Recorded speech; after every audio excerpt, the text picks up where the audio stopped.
If nature has a plan, it can execute it. Nature is so majestic and so powerful, and if you think you're cool, you go to Nepal, because then you realize, actually, I'm not really cool.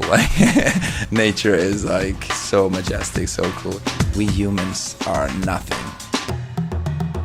Meet Palle Bo, a digital nomad from Denmark on an epic journey around the world. My name is Palle Bo, and in July 2016, I set out on a quest to visit every country in the world. In this podcast, I'm taking you along on my journey, and I'm sharing my ups and downs and let you listen in to conversations with some interesting people I meet along the way.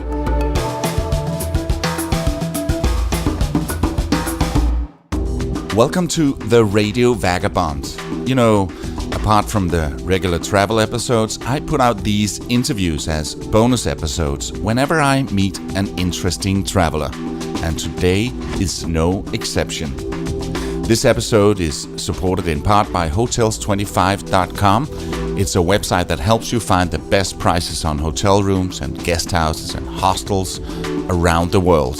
Hotels25.com. Produced by radioguru.co.uk. This is the Radio Vagabond podcast. With a stunning view of a beautiful bay from my balcony in Antigua and a cold drink within reach, I sit down with Tom. My name is Tom. I am from Holland. I started traveling 6 years ago, and as a passion, I just gave up my jobs. I saved a lot of money, and then suddenly I saw myself exploring the world, and I never really wanted to stop. But at that time, 6 years ago, you were quite young. Yeah, I was about to start a normal day-to-day job career. Yeah, but like I actually traveled the world for the first time in 2008. I quit my job, and then How old were you? In 2008 I was 23. Yeah. And then I traveled the world for 1 year around the world, and I had a backpacking budget. So after a year, I kind of came back, and I was in 2009, and I thought, oh shit, I need to go back to work. That's actually hard, you know. I don't really want to. But then I had the feeling already, that like I had my plan already. In the next coming years, I'm gonna save a lot of money and use all that money for traveling. And so I did. So I left in 2012 again. And I'm still traveling at the moment, and it's the same trip basically. I really like that to tell people that if you really want to travel, you obviously need a little bit of a starting money. But if you have a little bit of starting money, you can actually make it. You can stay out for a really long time if you know how to travel. Travel is not really expensive. You know, there are so many ways that you can save money. It's actually basically how much you're willing to sacrifice to make your dream come true to travel the world. Because if you really want to, you can sleep for a couple $1 a night, but you sacrifice a lot of your privacy. Mm-hmm. You know, you can just eat on the streets, but you sacrifice nice meals. You know, and sometimes street food actually is way better than restaurant food as well. Yeah. Or just get some bread or sliced meat in a supermarket, and you can eat much cheaper that way. Yes, I ate tuna cans. I ate so many tuna cans, you know. It's actually pretty healthy. It's cheap, and it's instant, you know. You can just open a can and eat it. What I did a lot when I was traveling in Central America, I just bought bread. So you can buy little bread rolls for like 20 cents and a bunch of bananas, and then you just put the banana on the bread, and then you have a lunch, you know. You have a lunch for like 40, 50 cents. So, I mean, there's so many ways to stay out for way longer than you actually think you can travel. Yeah. So, and also you said you can stay cheap, but in some cases you can even stay for free. I'm doing a lot of couch surfing, and I'm doing a lot of house sitting, and that saves me a lot of money for accommodation. Yeah, and I really like to, through my blog, to inspire people to inspire people to travel the world and actually let them know, and maybe also teach them a little bit like how it is possible. Because if you really want to travel the world, if that's your dream, then I think it's possible, you know. You only need to know how to travel the world a little cheaper than it's not a holiday, you know. Traveling and going on a holiday is two completely different things, and that's, I think, what a lot of people mix up a lot.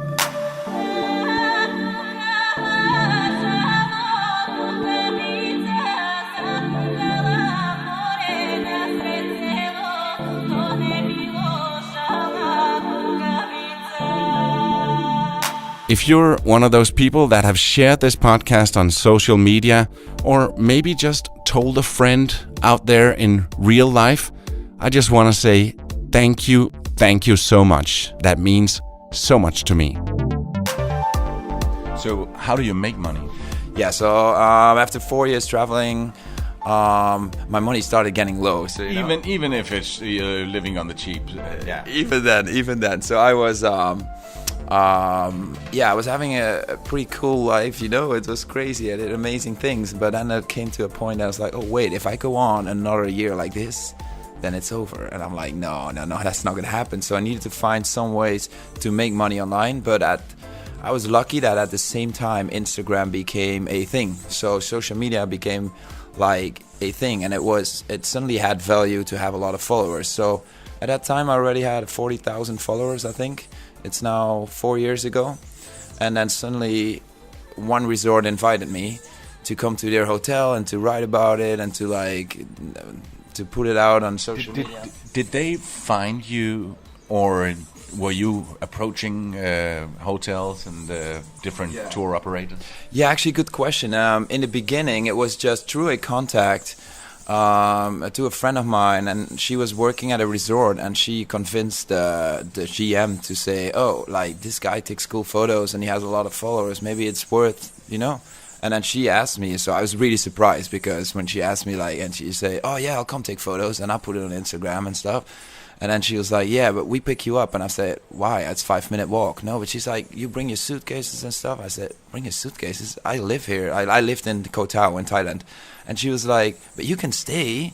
I said, can I stay in a private pool villa overlooking the whole bay? And she's like, yes, of course. You take the photos. And I thought I would take some photos and give them to you and walk out again, and maybe as a gift, as a gesture to you. And she's like, no, of course you can stay. So that was my first time ever working with a resort, and they were so happy that after 2 days they said, if you want to stay longer, stay longer. And I'm like, okay, I'll stay longer.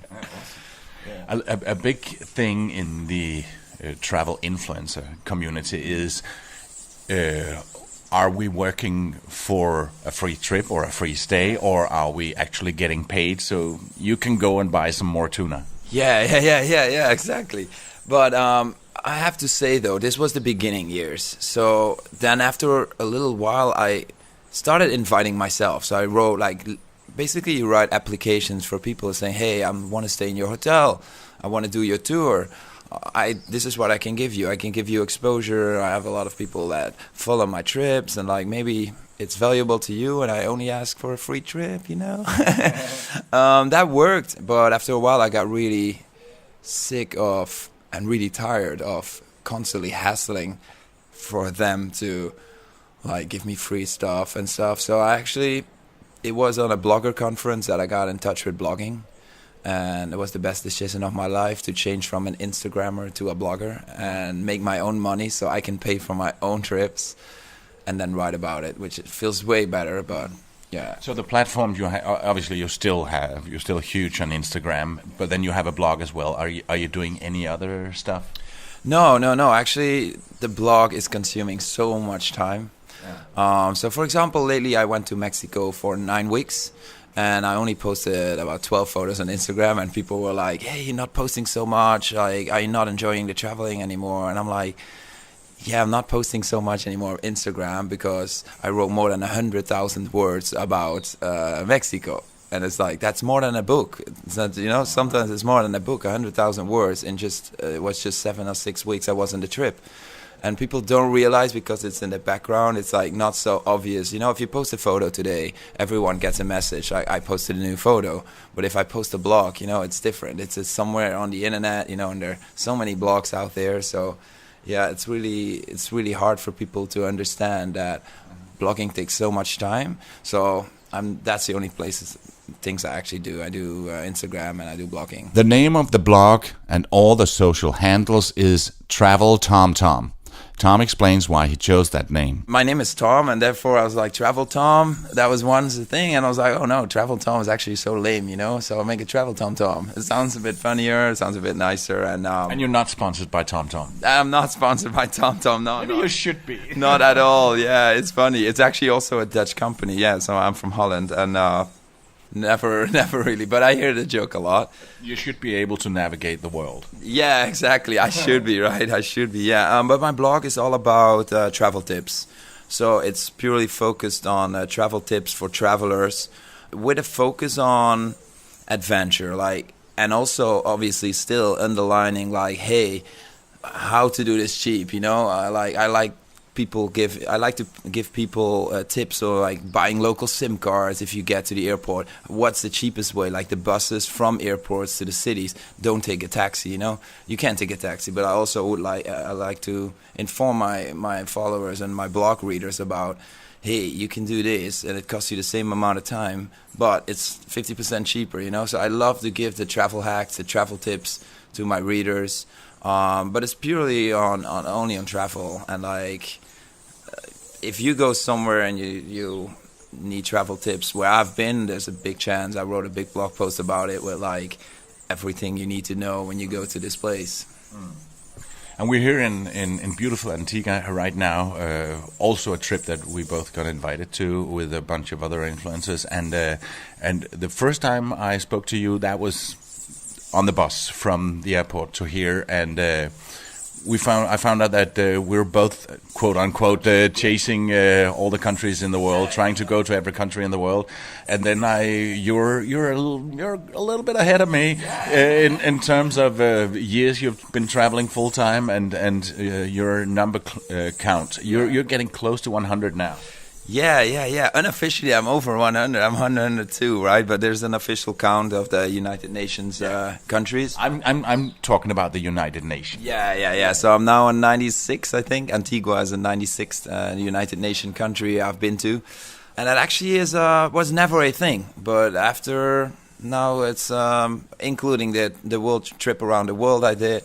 It's now 7.5 years that I've been traveling the world, and yeah, I found you look for new inspiration, you know. So I never was a thing, but now it feels like, oh wow, actually, I would like to see a lot of countries before I would never really was interested in. So it actually was a half a year ago that it gave me another inspiration again, you know, to travel to unknown places, and which I really like. And like, it is also maybe because of social media that triggered me, because so many people always go to the same places. You know, there's so many people that go to Bali, and I mean, I was the same. I've been to Bali more than 10 times, you know. So I love going back there. But on the same hand, I wanted to find some new places. I really want to go to Pakistan. I want to go to Afghanistan.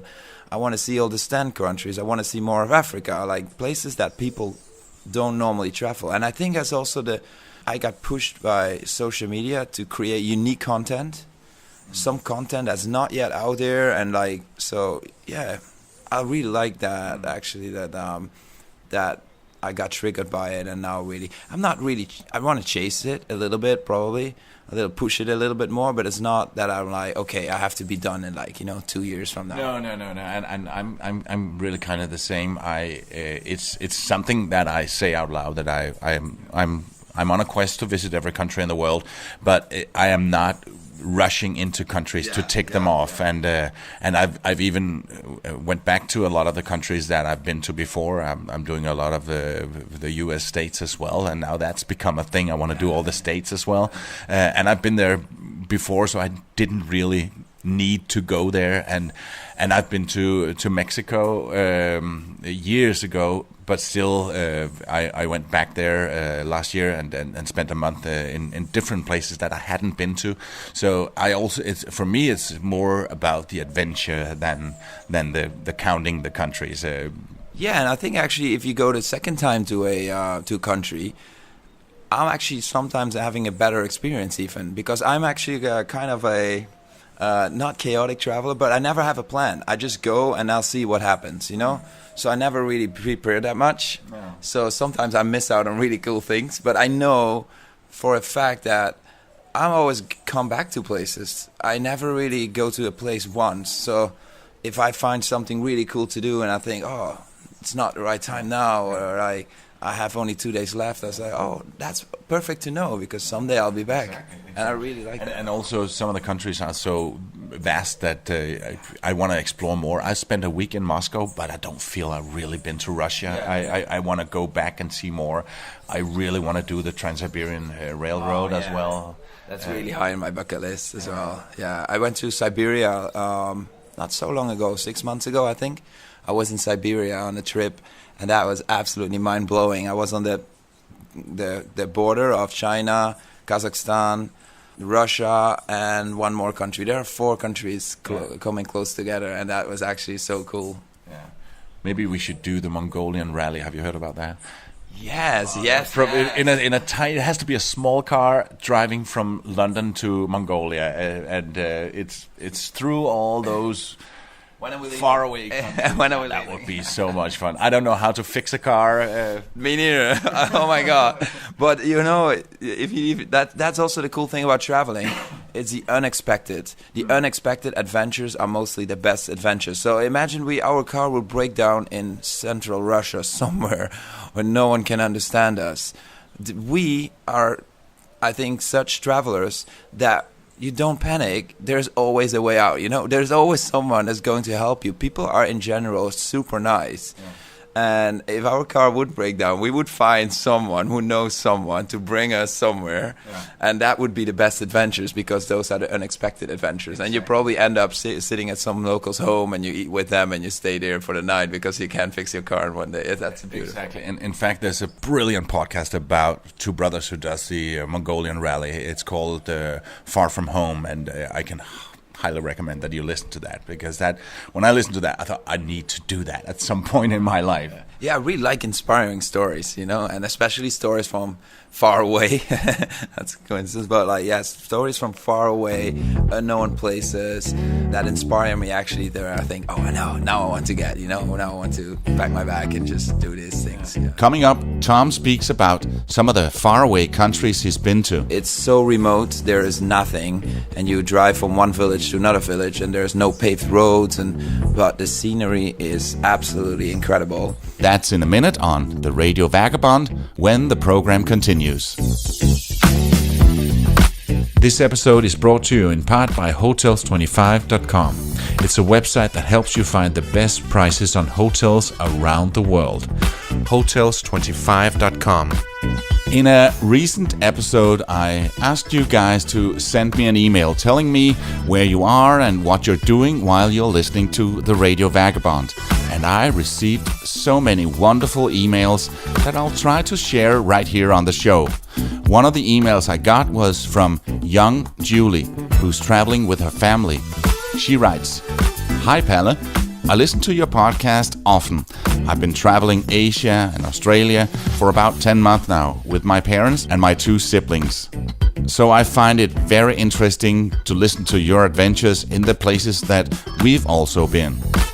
Please let me know if you want to talk to us about what it's like to travel so much as a family with kids.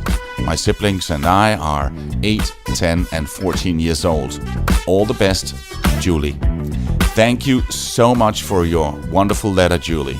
And yes, I would absolutely love to meet you guys for a chat. Most often I talk to solo travelers or people who travel as a couple.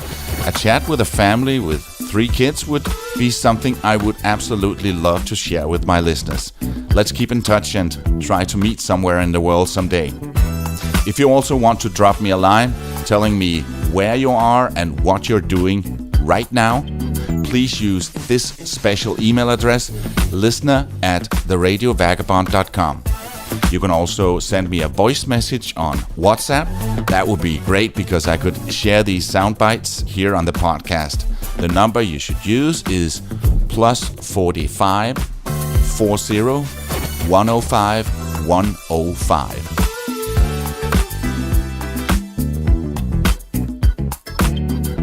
Now, back to the show. When I left you, Tom from TravelTomTom was talking about Siberia, and I asked him to talk more about that and some of the other off-the-beaten-track places he's been to. Oh, Oh yeah, Siberia. Siberia definitely is a place. It's called Altai Mountains, and the Altai Mountains are. It's Russia, but these people they don't look like Russians. They look like I would say Chinese, Mongolians. So it's Asians, and it's so remote. There is nothing, and you drive from one village to another village, and there's no paved roads, but the scenery is absolutely incredible. Another place I've been where not a lot of people maybe go, it's Iran. It's upcoming though, but I was there 5 years ago, and it was absolutely amazing trip, and the value for money was so good. And my experience is that people in Iran are some of the nicest people in the world. Yes. On top of that, it is so funny. Everybody says that when I say where are the nicest people, and a lot of people say Iranians. Yeah, Iranians were such nice people. They all invited me. You don't never have to go to a restaurant in Iran because you can basically eat out with a family every night again. Because if you meet someone on the streets, they actually like to talk to you, because they see you're a foreigner, and as soon as you are 2 minutes into the conversation, they said, "Tonight you can eat at my place."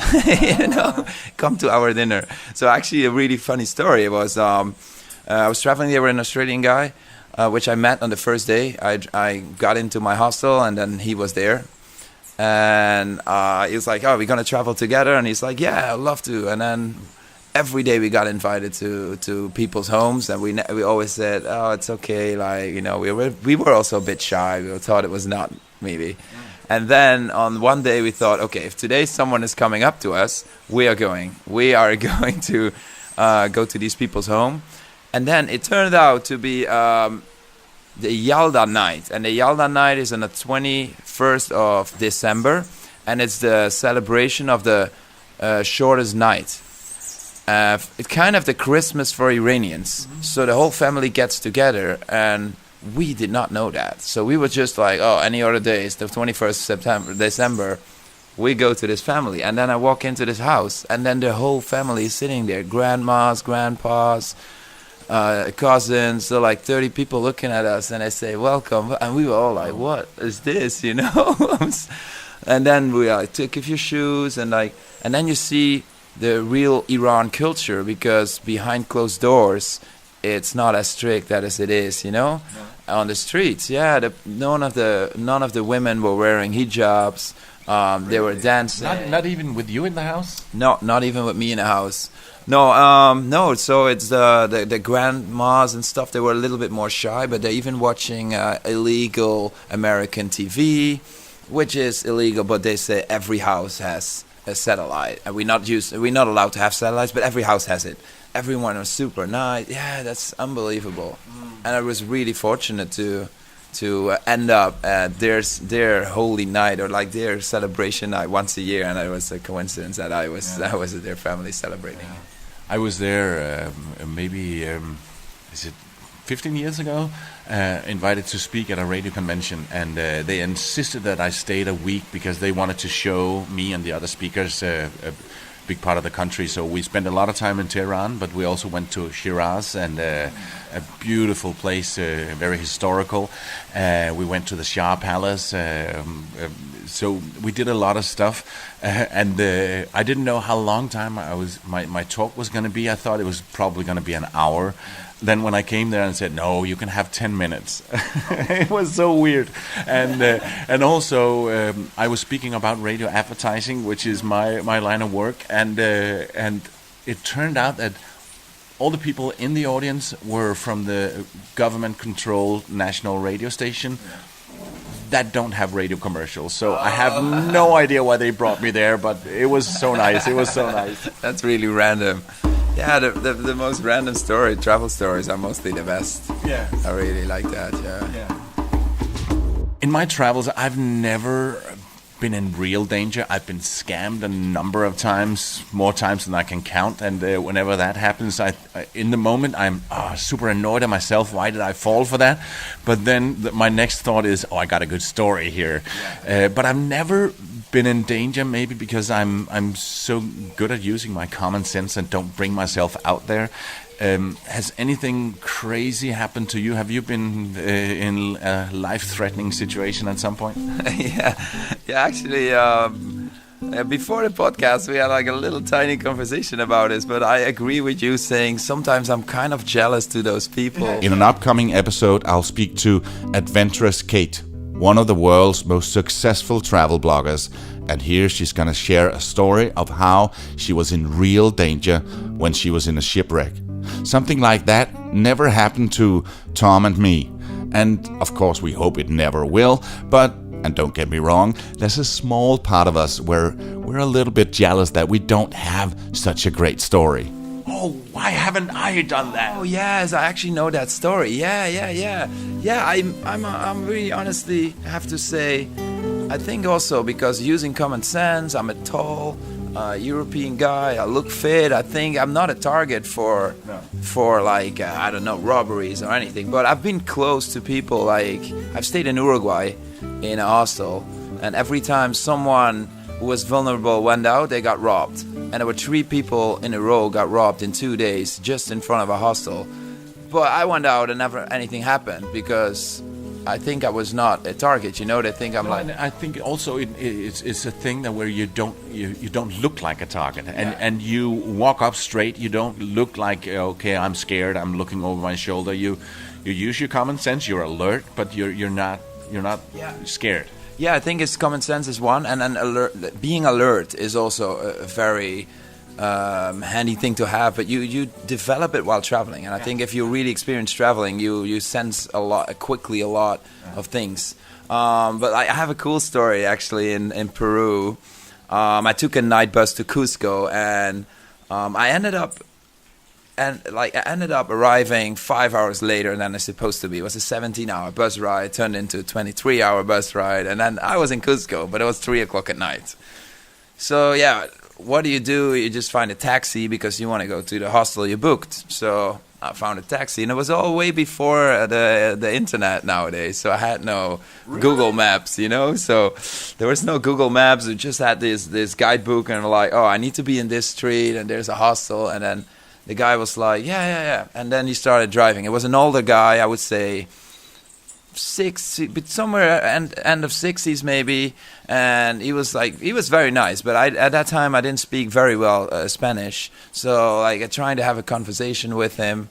And he couldn't find it. He was like driving around, and I'm like, well, yeah, here's the map. And he was like, okay. And then he seemed so chaotic. And then he started calling in Spanish, and I couldn't think what he's calling. I was like, wait, this is 3 o'clock at night. Why are you calling people? I started to feel uncomfortable. And then he drove into a little alley, and the alley was just as wide as the car.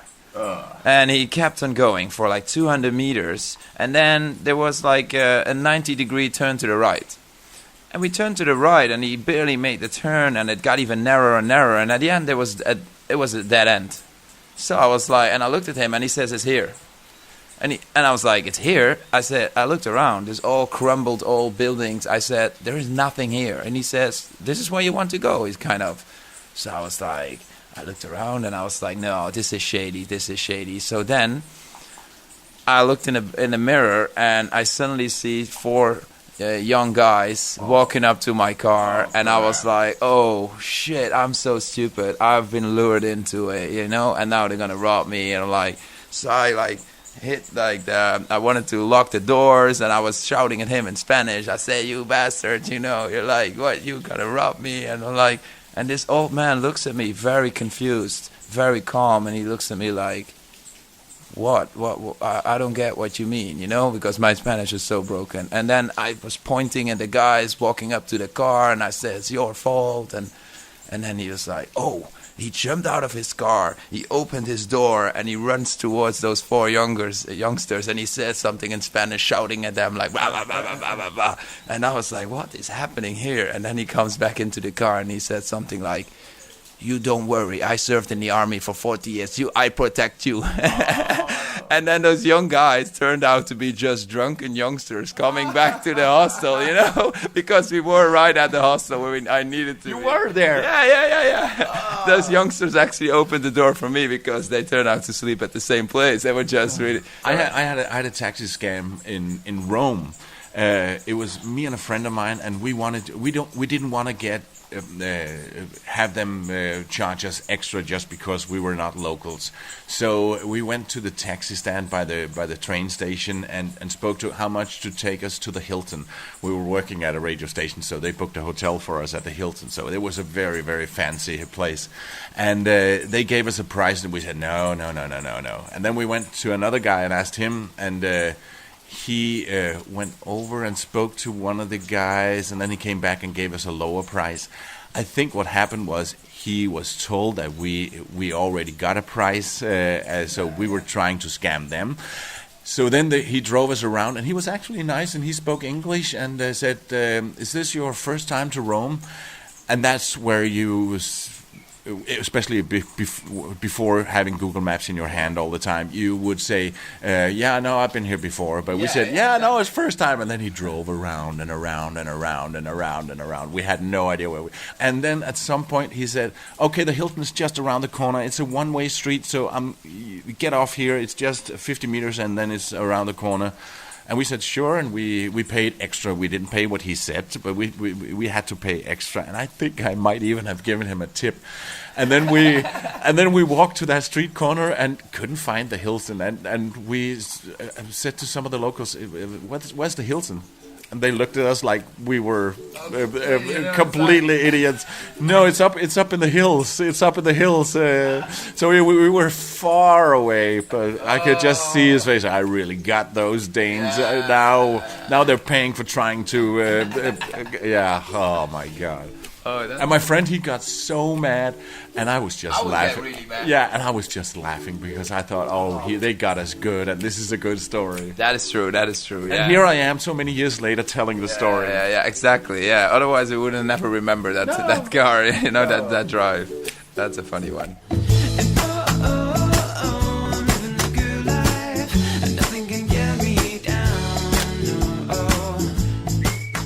Mostly you travel solo? Yeah, so I kind of always travel solo. Yeah, so now and then we have these media trips like this where we meet with all the people, and actually these trips are the best for meeting colleagues, because we all help each other, we all support each other. We're just one team without knowing each other that well, really, because we all know each other from the internet. So a couple of times a year, you meet and you mingle, and I must say, there's so much talent right here. Yeah. It's unbelievable. And even though we're only two podcasters, but I guess you being a blogger, and there are many other bloggers, you don't see them as competition. It's more like we got something in common, and I love the network. Yeah, exactly. The networking is, I really like the networking part. It's very inspiring. You can learn a lot from any other colleague because they are a little bit better in this thing, and you teach them a little bit what you're good at. Some are like YouTubers, and some are Instagrammers, some are bloggers, podcasters. It's absolutely amazing to be part of this trip and to meet all these people. But in general, I travel solo, and I have more time to explore a destination the way I want, to travel with locals, meet locals, talk to them. That's what I really love as well. Yeah. Before we wrap up, do you have any advice for people listening to this and thinking, I want to be like that TomTom guy? Have you got any advice how to get started in the travel blogging thing? Yeah. So what I always say, a very important thing, I think, is that it has to start from a passion. The blogging thing is a way to make money. It is, and if you do it really well, you can get very you can earn good. You can have a very good life from it, but it takes a lot of time. It wasn't. It's hard work. Yeah, and no. I always say it's not hard work, but it's a lot of work. You have to. I used to say, when I'm not asleep, I work, because I do also the social media. So the social media takes up a lot of time, and it doesn't really earn that much money. It's more of like building your brand, building TravelingTomTom, putting the name out there. That's social media for. make the most of the money through the blog, and that's a ton of work on top of that. So you're always creating content. You're actually producing it. You're first of all you're producing it, then you're editing, then you have to publish it, and that's just. Are you one of those guys that are spending a lot of time on SEO? Oh yeah, I'm really I'm stupid to say about myself, but I think I'm pretty good SEO. I wish I was. So SEO, search engine optimization, basically means you want to be ranking on Google. It happened. It was kind of coincidentally that I found out, hey, I am ranking for. If you Google travel to Israel, I'm number 1 on Google. So I was like, oh. How does this work? I actually wrote something, and suddenly I was ranking for number 1 on Google. I didn't even really know that much about SEO then. And then I. So with that article, you hadn't been doing a lot of keyword research and all that stuff. Yeah, not really. So I did a little bit, but I didn't really know what I was doing. But apparently I was doing it the right way because I ranked number 1. And then I thought... That's motivation for you. Yes, and then I thought, okay, that's where we start, and now I'm going to... Yeah, so then I taught myself a lot about how it works. And I grew into it a lot, and it actually became a passion to oh, wait, I get a challenge. I come from a very sporty background. I did a lot of sports when I was young, very challenging. I hate losing, so it became a challenge. I'm like, okay, I'm going to be number 1 on Google for this, And then on top, and it's all travel. It's all travel related. So it's already my passion to explore anyway. And now I also like to absorb every piece of information I can get about a place. I walk around and I must say I have a sense of things that are important, so I just look around and think, oh, people want to know this, people want to know that. We are in Antigua, but the country is called Antigua and Barbuda, so there's an island 30 kilometers offshore. To go there, you need to take a boat. But how do you take this boat? People want to know, So I look up yesterday I went in town, I looked up the times, I looked up the prices, and I love to inform my people and say, hey, for like $70, you can go in the morning and come back, and you also see in Barbuda, and you can get a little tour there. But you can also book it at the hotel, and it costs like $190, because $110 more. So, but you can also do it yourself, So it's part of what I really love to do anyway, informing people, and that's also turned out to be like very helpful for SEO to give as much information to people. That was almost it for this episode. In a few seconds, Tom will share where he's going next. But first, let me remind you that this episode is supported in part by Hotels25.com. You should use it next time you're looking for a hotel room anywhere in the world. It's really a cool tool to find the best prices. Hotels25.com. Next Friday, we'll have a talk to the 2 founders and organizers of the Traverse conferences, Michael Ball and Paul Dow. And soon, you'll also get to hear more about Antigua and Barbuda, this Caribbean paradise we're in right now. And then after that, we'll go back to my adventures in Africa in a few weeks. So basically, we're all over the map this month. We wrap up this episode with Tom telling us where he's going next. I fly back from here to Amsterdam, staying in Holland for 3 days, then doing Italy for 3 days, then back to Holland for 2 days, and then I go to Nepal. Have a big trip in Nepal for two and a half weeks. Oh, nice. I'm really looking forward to. The Himalayas are one of the most magical places in the world. Is that a revisit or a new visit? No, it's a revisit, yeah. And actually it's because I've been there already. I really wanted to go back for years, and now I had the opportunity to go there. I'm going to do a 10-day hike, and a hike that's not really well known. I never heard of it before, and I think I know a couple hikes, and it's not Everest Base Camp, it's not Annapurna. It's a hike, can't pronounce it because it's a kind of Chinese name, because it's in the border of China. And it's one of the most magical places in the world. The emptiness, the quietness, and it's so majestic. The mountains you are walking on 4,000 meters, but you look up and you think, oh my God, you see 8,000, one of the highest mountains in the world. Like there are only 14 8,000 plus meter mountains, and you look up to them and you think, we humans are nothing. If nature, if nature has a plan, it can execute it without us. You know, it doesn't think about it. It can do anything it wants. You know, nature is so majestic and so powerful. And I saw, for example, a avalanche while I was in Annapurna Base Camp. I saw an avalanche from 7,000 meters to 3,000 meters, and it's unbelievable. The rocks and it's like you can't imagine. Like, it was such a thunder and like such a powerful force, and it made me really think, like, if you think you're cool, you go to Nepal, because then you realize actually I'm not really cool. Like, nature is like so majestic, so cool. Yeah, I love Nepal. Can't wait to see the photos and read the blog post from that trip. And how do we find you? Yeah, you can just Google TravelTomTom and I will pop up. My website is called TravelTomTom.net. And on Instagram, I'm also called TravelTomTom. On Twitter, it's basically my whole brand is called TravelTomTom, and you can find me there. I'm happy to. I'm honestly, like, if you have questions about long-term traveling or anything, if you're listening now and you think, wow, I really would like, that's cool to hear, like, how did he do it? Like, I'm happy to answer those questions, because generally inspiring people and help them to getting out in the world and to chase their dreams, that's the coolest thing to do. And I'm sure there's so many questions. We've only scratched the surface and we could talk for hours, but I'm sure we'll meet again and then we'll do a part 2 of this.